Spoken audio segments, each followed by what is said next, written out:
Hi, welcome to Chalkboard Chat, a video message brought to you by the Baldwin County Community Advisory Task Force for Education. Today's topic is the Pay-As-You-Go Capital Plan. The Baldwin County Public Schools Facility and Finance Departments, in conjunction with the Superintendent of Schools and the Baldwin County Board of Education, evaluated all the Baldwin County public school facilities and their communities. They identified 19 projects that must be addressed in the very near future, if not immediately. The criteria used to identify these critical projects included safety, overcrowding, growth, aging facilities, the community needs, and much more. The construction cost estimate for these 19 projects totals over $155 million. The available capital balance, the cash on hand for capital improvements, stands at just over $15.5 million.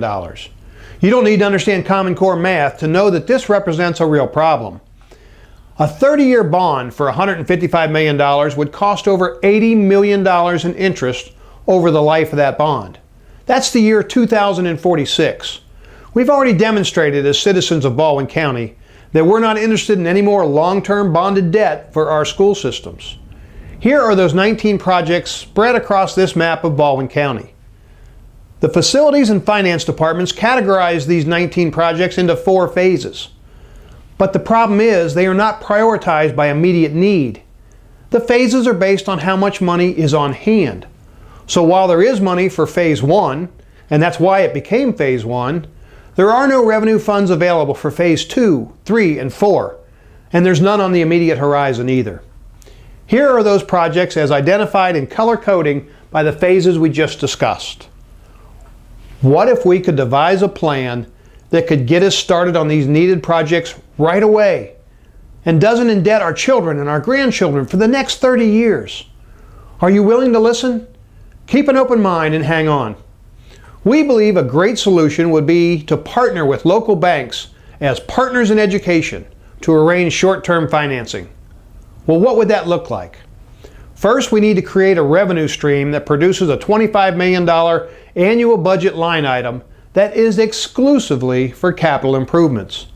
Then we add that to the $15.6 million that central office has in reserves through cost-cutting measures, reduced debt, and the budget line item already in place for capital improvements. That equates to just over $40,600,000 as a beginning balance. Here's an example of arranging short-term financing for the projects. For this example, we assumed a 6-year amortization loan at 4% interest.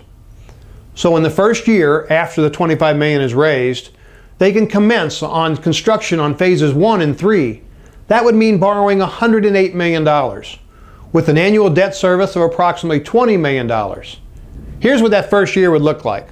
With a beginning balance of just over $40 million and an annual debt service of approximately $20 million, that results in a surplus after the first year of $20 million.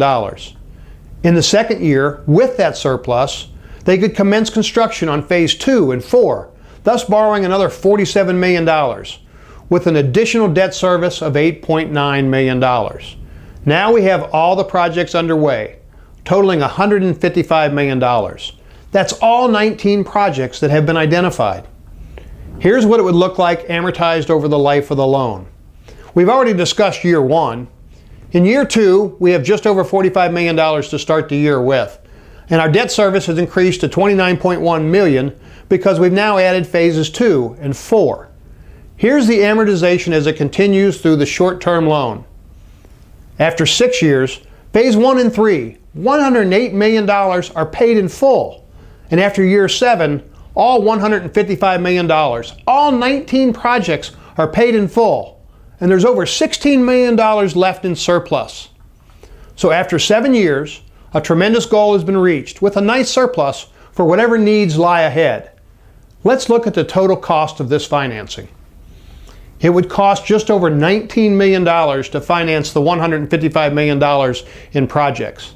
That equates to a savings versus a 30-year bond of over $60 million. What an incredible savings. And in 7 years, we own these buildings outright. That's great, but how do we raise $25 million a year?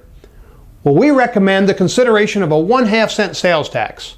I know that's the T word and no one wants to hear it, but let's look at the power of that 1/2 cent. At current spending levels, that would equate to approximately $18 million in tax revenue. And remember that it is earmarked exclusively for capital improvements. Take that $18 million from the 1/2 cent sales tax and $7 million already in the budget for capital improvements, and you have the $25 million needed to begin these projects. Can we really make that kind of an impact with just a 1/2 cent sales tax? Well, let's take a look at what 1/2 cent sales tax means to you. When you go to the grocery store and buy $200 worth of groceries, that equates to an additional $1 in tax that you'll be paying for those groceries. Let's talk about a big ticket item. What if you decide to purchase that new bedroom set you've been considering? What does that mean to you? On a $5,000 bedroom set, you would pay an additional $25 in tax, and you'll sleep better knowing that you are building our future as well. We wanted to explain an alternative method to bonding for these projects. The two critical elements are the need to generate $25 million in annual revenue and aggressively pay the buildings off with short-term financing. This is the same program in March that suggested $350 million over 30 years. Here we're doing it with $175 million, half the money, in about a third of the time. We believe this is a very viable solution, and we ask that the Baldwin County Board of Education take this recommendation to heart so we can have the facilities we need to provide the very best education for our children. Because of the Community Advisory Task Force, we love Baldwin County and we love our children. Thank you for watching.